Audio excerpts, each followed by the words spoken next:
Et salut toi! Alors cette semaine en fait c'est la semaine d'Halloween et du coup j'ai décidé de te parler d'un monstre, un monstre qui nous effraie depuis si longtemps, c'est le monstre de Frankenstein.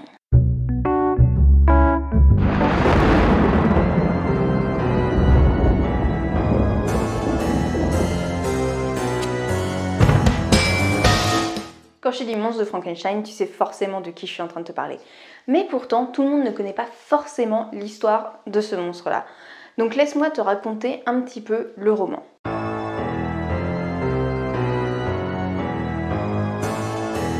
Alors, laisse-moi te parler de ce roman. De quoi ça parle? Bon, déjà, ça commence mal. On débarque en fait avec Walton, un type qui a décidé de se payer une virée en bateau. Et le Gugus, en fait, il a décidé de raconter son voyage à sa sœur.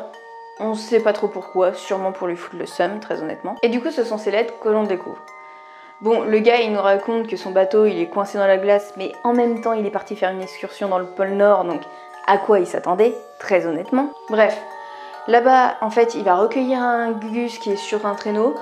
Le type, il a pas l'air jojo, en fait, il est clairement en mauvais état. Et ce type, en fait, c'est Victor Frankenstein. Commence alors le récit de Vico. Il a une enfance, somme toute, assez classique, finalement. On apprend juste en fait qu'il a développé une fascination pour l'orage suite à la vision d'un éclair qui avait flambé un arbre.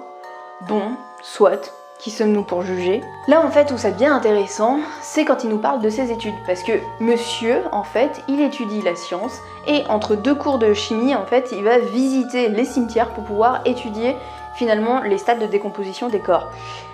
Bon, je sais pas pour toi, mais moi, perso, quand j'étais étudiante, c'est pas vraiment comme ça que je passais mon temps. Moi, c'était plutôt beer pong et jeux d'alcool, mais bon, après, chacun son délire. Un jour, Vico, il décide en fait de prendre plein de morceaux de membres humains et en fait d'en faire un monsieur patate.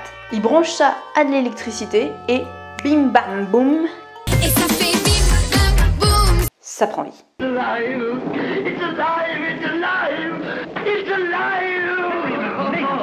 Au lieu d'être content, finalement, en fait, il flippe sa mère et il décide de se barrer. Et il laisse son monstre tout seul.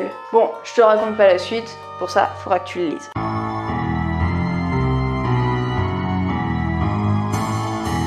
Finalement, il n'y a pas que le roman en lui-même qui est super intéressant. Il y a aussi en fait tout l'aspect de comment il est arrivé là, comment on a réussi à avoir ce chef-d'œuvre et c'est super marrant. Alors je te pose le cadre. On est en 1816 et il pleut des cordes.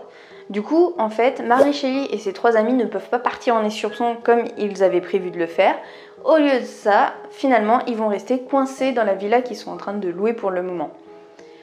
Alors, très honnêtement, ils s'ennuient à mourir et du coup, Lord Byron, qui fait partie de ce petit groupe-là, décide de lancer un concours d'écriture. Le principe, il est super simple. Les quatre amis doivent écrire chacun une nouvelle d'épouvante qui va les faire flipper sa mère. Et ensuite, ils vont élire la meilleure d'entre elles. Alors, les trois autres, ils y arrivent super bien. Ils sont en train de noircir les pages les unes après les autres. Et Mary Shelley, elle est totalement bloquée. Elle n'arrive pas à écrire une seule ligne et c'est la page blanche complète. Alors du coup, forcément, ses amis, ils la chambrent vachement et ils se moquent d'elle. Tous les jours, ils sont en train de lui demander où elle en est et elle, elle avance pas. Du coup, un jour, elle en a ras la casquette et elle décide de faire une nuit blanche. Pendant toute une nuit, elle va réfléchir à sa nouvelle et elle ne lâchera pas tant qu'elle n'aura pas une idée. Bon, arrive ce qui devait arriver, forcément, au bout d'un moment, elle commence un petit peu à s'endormir. Et elle se retrouve en fait entre le sommeil et la phase éveillée. Et là en fait elle commence à avoir des images qui lui viennent. Alors pour la petite anecdote, on ne sait pas ce qu'elle avait fumé ou bu avant parce que très honnêtement pour pouvoir faire des rêves comme ce qu'elle a pu faire, faut être un petit peu aidé. Bref, en tout cas elle trouve son idée pour Frankenstein. Et du coup, elle décide de le mettre sur le papier. Et là, en fait, dès le lendemain, elle va se mettre à écrire sa nouvelle. Et elle écrit, elle s'arrête plus. Finalement, c'est elle qui gagne le concours. Et voilà comment est né ce chef-d'œuvre. Alors en fait, il aborde plusieurs thématiques comme le magnétisme, l'électricité ou la médecine, qui sont des thèmes qui sont extrêmement, on va dire, populaires à cette époque-là. Et qui en fait, finalement, aujourd'hui nous parlent toujours. Et tout ça en fait ça va expliquer le succès que va rencontrer le roman. Finalement, Frankenstein ou le Prométhée moderne nous parle d'une chose. Il nous parle en fait de la peur de créer un jour une technologie qui va nous détruire. Et ça, c'est vraiment d'actualité aujourd'hui. On le voit encore rien qu'avec des films comme Terminator, bon, qui datent peut-être un petit peu, mais où il y a cette peur vraiment de créer quelque chose qui va se retourner un jour contre nous. Donc finalement, Frankenstein, c'est un roman qui est toujours d'actualité. Pour certains, c'est même plus que ça. Pour certains, Frankenstein, en fait, c'est une mise en garde contre la révolution industrielle qui avait lieu à ce moment-là. Pour eux, en fait, Mary Shelley voulait montrer que l'industrialisation, c'était quelque chose qui allait venir, en fait, détruire l'humanité. Bon, là, franchement, c'est peut-être un petit peu poussé, je sais pas, personnellement. Dis-moi, toi, en commentaire, si tu penses que oui, Mary Shelley parlait bien de la révolution industrielle. Finalement, en fait, il y a énormément de philosophie dans ce bouquin, et c'est normal parce que Mary Shelley, c'était une philosophe avant tout. Et parmi les points qui sont soulevés dedans, il y a celui de l'identité de la créature par rapport à son créateur. Est-ce qu'un individu, en fait, qui a été créé de toutes pièces par une personne, a une identité propre, ou est-ce que son identité est seulement liée en fait au créateur? Et ça, encore une fois, c'est vachement d'actualité parce que par exemple avec le clonage, est-ce que on peut dire que l'individu cloné en fait n'est qu'un outil, qu'un produit fabriqué par l'homme, ou est-ce qu'il a vraiment son identité? Alors aujourd'hui, on n'en est clairement pas au point où on est en train de cloner des humains, mais cette question peut aussi se poser finalement avec tous les animaux qu'on a clonés.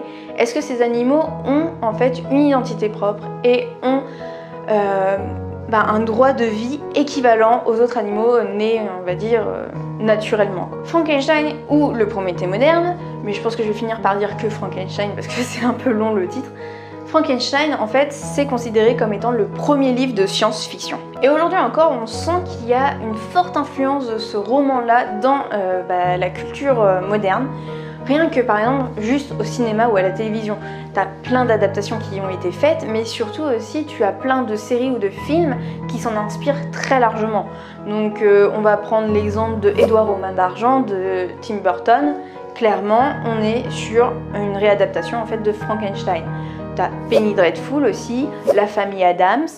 Bref, j'en ai plein d'exemples comme ça dans le cinéma. Et pour ce qui est en fait de l'adaptation la plus connue et la plus culte, on a Le Fils de Frankenstein qui est sorti en 1931. Et finalement, en fait, quand on te dit Frankenstein, c'est même le visage de l'acteur que souvent on se représente, tellement ce film est culte, même si on ne l'a pas vu. Mais il n'y a pas que sur le grand et le petit écran en fait que tu retrouves Frankenstein, tu le retrouves aussi dans la musique avec beaucoup de groupes qui s'en sont inspirés. Et pour la petite histoire, tu as même Gainsbourg qui avait écrit une chanson pour France Gall qui s'appelle Frankenstein.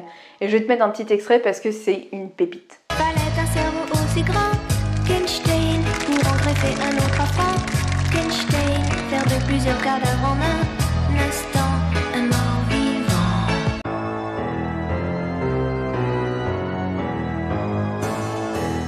Alors je te parle du roman, c'est bien beau, mais qu'en est-il de l'auteur? Parce qu'en fait finalement, Mary Shelley, elle est ultra intéressante et je pense même que je vais peut-être se faire un jour une vidéo rien que sur elle parce que sa vie elle est juste dingue. Ce qu'il faut savoir déjà c'est qu'elle avait 19 ans quand elle a écrit Frankenstein ou le Prométhée moderne, ce qui est assez jeune finalement. Mary Shelley c'est avant tout en fait une femme de lettres, une philosophe, une féministe, une rebelle. Et elle a eu une vie qui a été vraiment compliquée. En 1916, quand elle écrit en fait Frankenstein, elle n'est pas mariée à Percy Shelley, donc elle ne s'appelle pas Shelley à cette époque-là. Mais bon, pour faciliter la vidéo, je suis restée avec son nom de femme mariée. À l'époque, elle est seulement l'amante de Percy Shelley, puisque lui, en fait, il est déjà marié. Et pourtant, en fait, son nom va très longtemps être associé à celui de Percy Shelley, et elle ne va pas vivre, en fait, finalement, à travers son identité à elle, mais plutôt à travers l'identité de son mari. Et tout simplement, c'est dû à la publication du roman. Quand elle a publié pour la première fois le roman, elle va le publier de façon anonyme, mais tout le monde pense en fait que ce roman est celui de Percy Shelley, puisque c'est lui qui a fait la préface. Et il a beau nier, tout le monde est persuadé que c'est lui qui l'a écrit. Alors au bout d'un moment, Marie, ça lui court un peu sur le haricot, et elle décide de le publier à son propre nom. Sauf qu'entre-temps, la femme de Percy Shelley, elle a fini par se suicider, et du coup, Marie en a profité pour se marier avec lui. Ouais, ils avaient pas une morale qui était la même que la nôtre à l'époque. Bref, maintenant elle s'appelle Mary Shelley et du coup elle publie sous le nom de Mary Shelley. Sauf que le problème, en fait, quand on parle d'elle, on ne dit pas l'auteur Mary Shelley. On dit Madame Percy Shelley. Donc encore une fois, même quand elle décide de mettre vraiment son nom sur le bouquin, et ben c'est son mari en fait qui ressort. Et ça en fait, ça va lui coller à la peau genre super longtemps, même après sa mort. En 1931, lorsqu'un film de Frankenstein va sortir, et bien dans le générique de fin, on va trouver la mention d'après l'idée originale de Madame Percy Shelley. C'est-à-dire que même après sa mort, en fait, on continue de l'appeler Madame Percy Shelley, comme si elle n'avait pas une identité propre et comme si sa personnalité, en fait, était liée à celle de son mari. Et ça, c'est quand même vachement ballot pour une femme qui était féministe et qui, toute sa vie, s'est battue pour les droits de la femme. Bon voilà, c'est tout pour aujourd'hui. J'espère que cette petite vidéo t'aura plu. Et dis-moi si justement ça t'intéresserait une vidéo sur Mary Shelley, parce qu'il y a énormément de choses à dire sur elle, sur son combat, sur sa littérature. C'était une femme qui était fascinante, une femme qui avait une vie en dehors des normes de l'époque.